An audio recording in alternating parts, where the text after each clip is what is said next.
Crown of the Dark Sun Gwyndolin, protector of the forsaken city of Anor Londo. This crown of the gods demands faith immeasurable of its wearer, but it is imbued with dark moon power that enhances all magic. The image of the sun manifests Gwyndolин's deep adoration of the sun. Robe of the Dark Sun Gwyndolin, protector of the forsaken city of Anor Londo. The power of the moon was strong in Gwyndolin, and thus he was raised as a daughter. His magic garb is silk thin and hardly provides any physical defence. His magic garb was silk thin. Now, emphasis on magic. Where could this magic garb be made? Now, it's not of the city of the gods. That is miracles. Could it be of dukes? Quite possibly. Could Seath have created it? Possibly. But, due to the colour, and the traces of gold, and the overall style, I believe it was made in Oolacile. Because if we take a look at Dusk's set, it has some resemblance. The delicate silks, the delicate fabric, I believe it was made in Oolacile. In Oolacile there are statues which look very familiar to the set of Gwyndolin. Now these statues have had their head removed. Now this was pointed out to me by the Red Scholar. I will include their channel if you wish to check it out. They have yet to upload any lore content. They are working on it. They are very active in the Dark Souls lore community, so anything they put, please read, because they do have very interesting findings and they do great work, so bravo. So thank you again for your findings, and it's given me some ammunition for this video. Anyway, these statues, decapitated.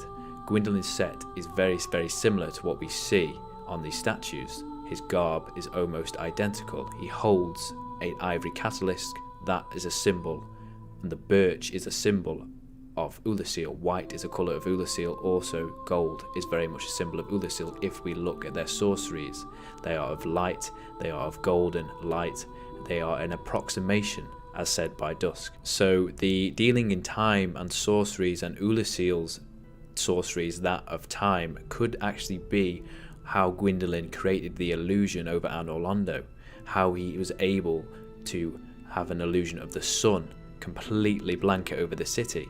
It could have just been an illusion involving time. It could have been a snapshot of a time of ages past when the sun was in the sky. Now that is something to think about. If you have any other theories of time-spaced sorceries and connections with Oolacile, well, connections with Gwyndolin should I say, let me know, because it seems he was taught and raised for the most part in Oolacile, not at the Duke's archives. Now that's not to say he wasn't a creation of the Duke's archives, mainly Seath. The common theory, fan theory, is that Seath is the daddy of Gwyndolin, but I don't think that is strictly true. Gwyn was around when Gwyndolin was born and raised to a certain point. Gwyn did love his son. He was involved with his son to some extent. Yes, he dressed his son in a dress, but that was because he was a child of the moon. His powers were drawn from the moonlight, and moonlight is seen as feminine. Now, that decision by Gwyn, you could say, is a bit wrong, but hey ho, it's one of those things, royal family, royal bloodlines and stuff, they're always not, they're not normal, are they? Anyway, how I know that Gwyn was around at the time of Gwyndolin, for a certain amount of time, that is, at least, is if you take a look at the miracles on the back page of them, on the actual text, there is a picture, and on that picture there is Gwyn and Gwyndolin very clearly. Now this picture is rather interesting because it depicts Gwyn holding a flame, or part of his soul, let's say, and in front of a row of silver knights. I believe this to be some sort of ceremony where Gwyn passed his power, his responsibilities, his keeping of Anor Londo and his keep to Gwyndolin, because he was going to leave to link the flame. He was going to extend the Age of Fire. This was his goodbye. This was the ceremony to remember that. Hence why it's depicted on the back of pages that people learn the words of the gods, they learn miracles, because this event, as you can imagine, would be quite a tale to tell and would be remembered forever. This is Gwyn's sacrifice. This is what he's done to extend the Age of Fire. But it seems everyone knew the royal family because the firstborn was around until his father left, because he leaves, well, and after his father left, because he leaves the Sunlight Blade miracle near his tomb.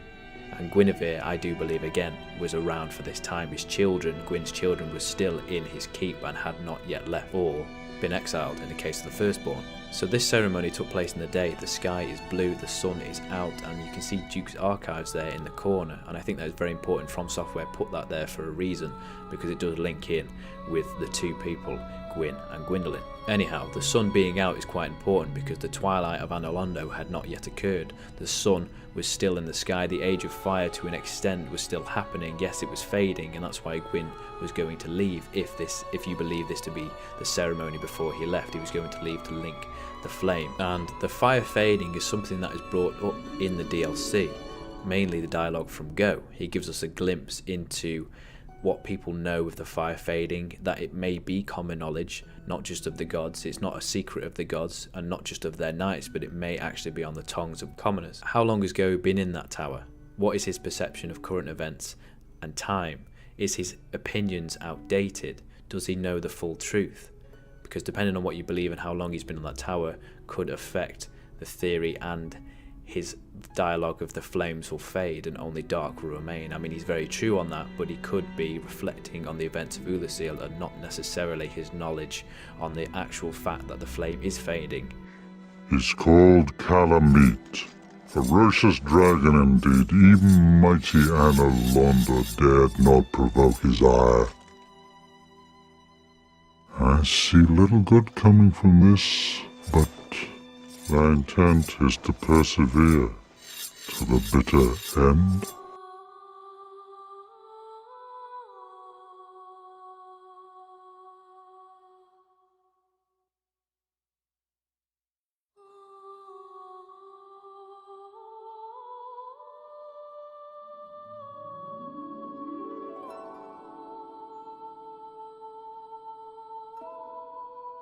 Even mighty Anor Londo dared not provoke his ire. Now, this dialogue has led many people to believe that Gwyn had already left at this point, and to be honest, it was mine too for a long time, but now thinking about it with the connections of the image behind the miracles, it seems Gwyn was around, potentially during the DLC and maybe even after the DLC. So is he questioning Gwyn's power? Is that what he's doing? Or is he just questioning the power of Anor Londo? Had gods already started to leave at this point in time? Or is he just comparing the fact that the fire is fading, and because of that, Anor Londo's power is fading? I'm not too sure. Let me know what you think.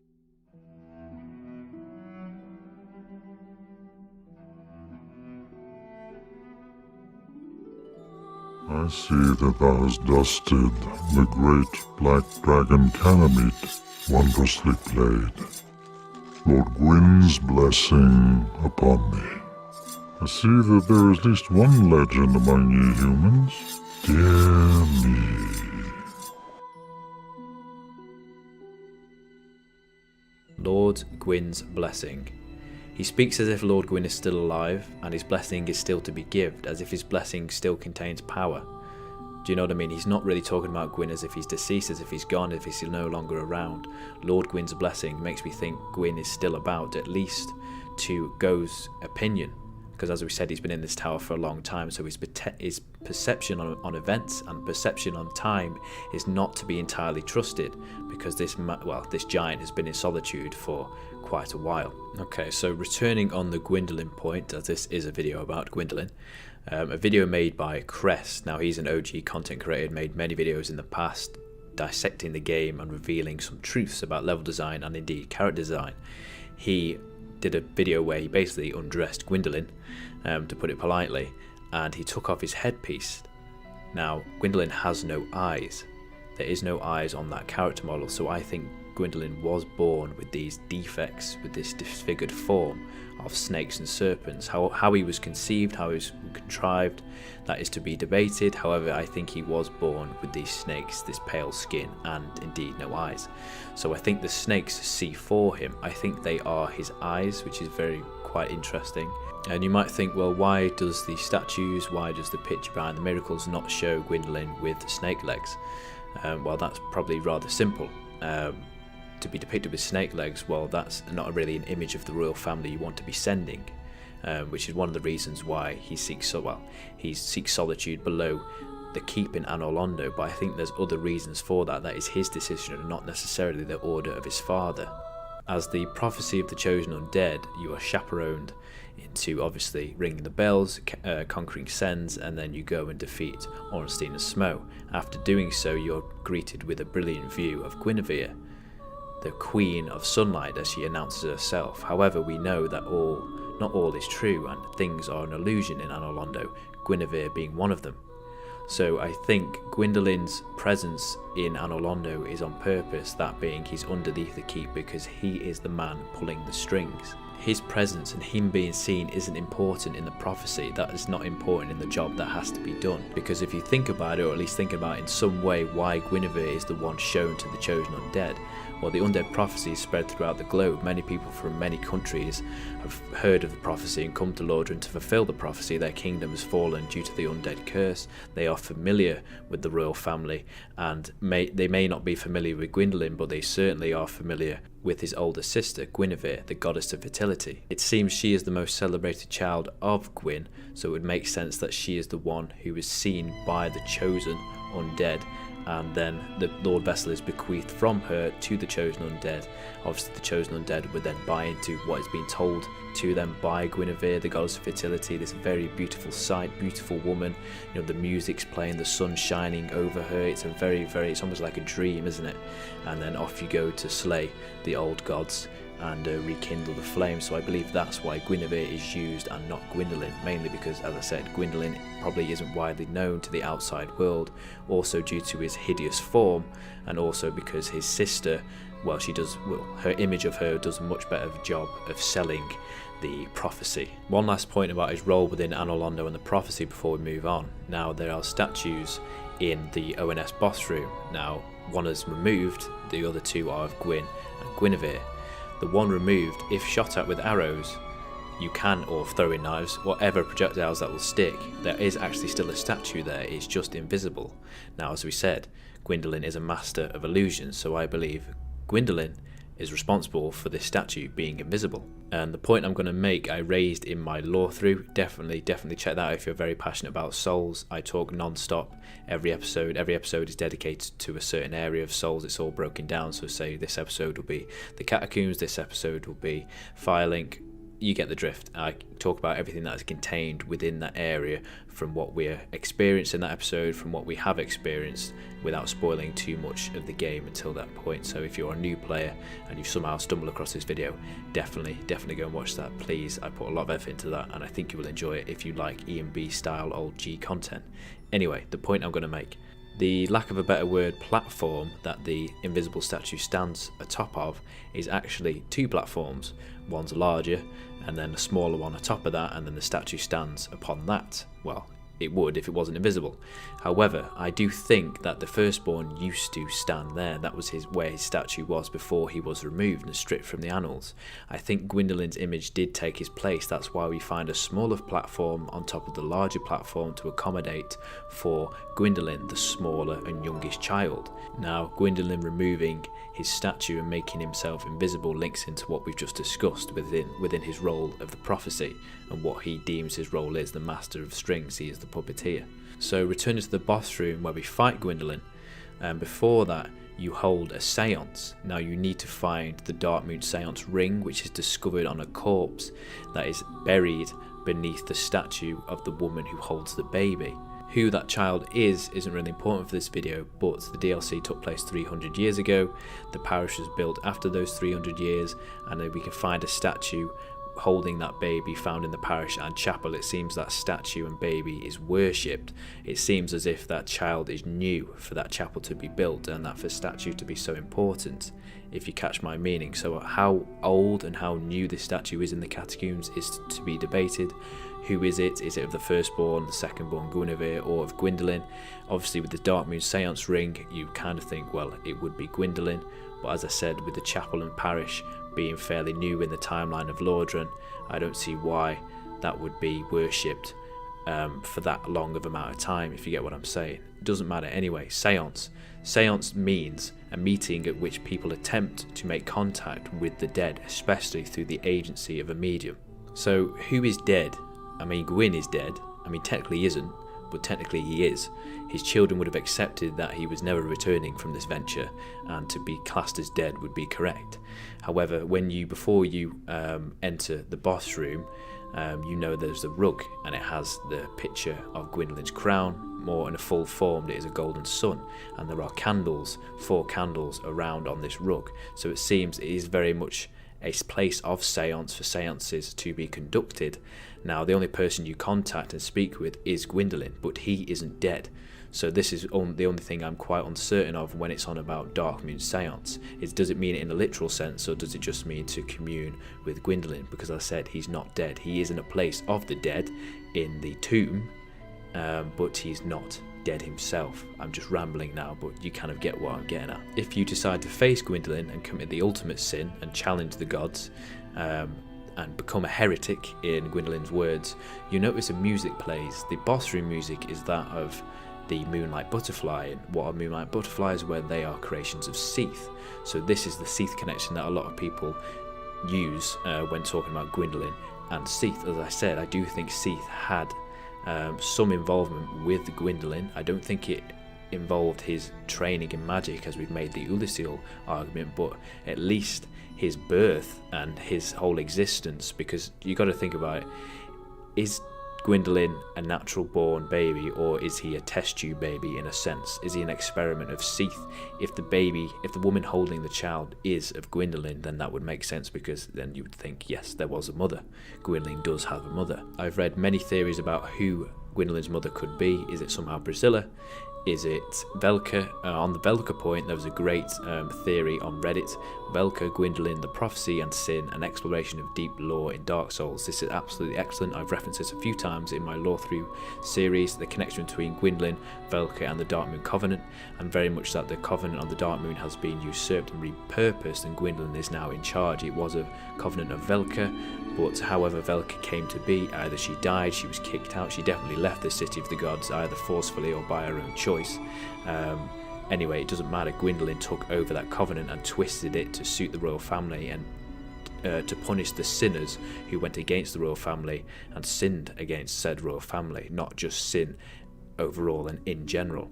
The items that Oswald of Kareem can sell you and you can purchase from him definitely go into this kind of contradicting lore on the Dark Moon Covenant. It seems Velka did have control of it, and then now she doesn't, and that's when we come across it. We can serve Gwyndolin, and that's it. No mention of Velka and her version of sin, although she is the goddess of sin. So quite interesting that, again, went on a bit of a rant. Last point before we wrap this up, forgive me if I've already mentioned this in the video. However, you know what I'm like. If you're familiar with me, I go on tangents. I've had to record this a few times now, so please forgive me. My brain is going to fall out of my head. Anyway, speaking about heads and things falling out and off, the decapitated statues, why is their head decapitated? Now, we know Gwyndolin, he is blind, that is disfigured, but he has the head piece. His legs are the one that's visibly disfigured, but again, we've talked about why his feet won't be drawn in such a way. However, the head being removed, I believe, is because the crown that he wears is a symbol of Gwyn, the Age of Fire, and Anolondo. To read the description mentioned at the beginning of the video, the image of the sun manifests Gwyndolин's deep adoration of the sun. So the image of the sun is why people lashed out of the statues and removed their head, not necessarily attacking Gwyndolin, but just attacking what that crown represents. It represents the things that the people of the Abyss oppose, now that they've been affected by Manus and his Abyss. At least that's my theory of why they're decapitated. Well, the statues are decapitated. So that about wraps it up, guys. I've recorded this many times now. I apologise if the traffic you've heard in the background, I've had to re-record it due to a few boy races and cherry bomb mufflers coming across, being very loud. But I hope you enjoyed this kind of less rambly, more structured lore video. I will definitely be doing more on some subjects. This format, I was inspired by Ian B, because as you know, I do include these videos of playlists who people have re-uploaded his old content back from early 2012 and his lore speculations. Anyway, I've been watching them, and I've kind of, it inspired me to talk about souls in a certain way, and I just feel like this it suits me better because I can ramble and I can relax. But also I think it's nice to wind down, is what my channel's about. My channel is like a Sunday night channel where you can just put it on before you have a busy week of work and just really mellow out in the evening. So hopefully that will serve some purpose to you. So yeah, let me know what you think. Let me know my theories, if I'm bang on the mark, if I'm completely off, which I probably am. I always stress this, but I don't think I know everything about this game. I always get things wrong. So yes, just please enlighten me, or more importantly, just let me know. I'd love some interaction with you guys. So yeah, thank you very much for watching. If you've reached the end, please drop a like, and if you're new here and you've reached the end, please consider subscribing and checking out my other content. A lot of effort goes into them, and I shall see you in the next one.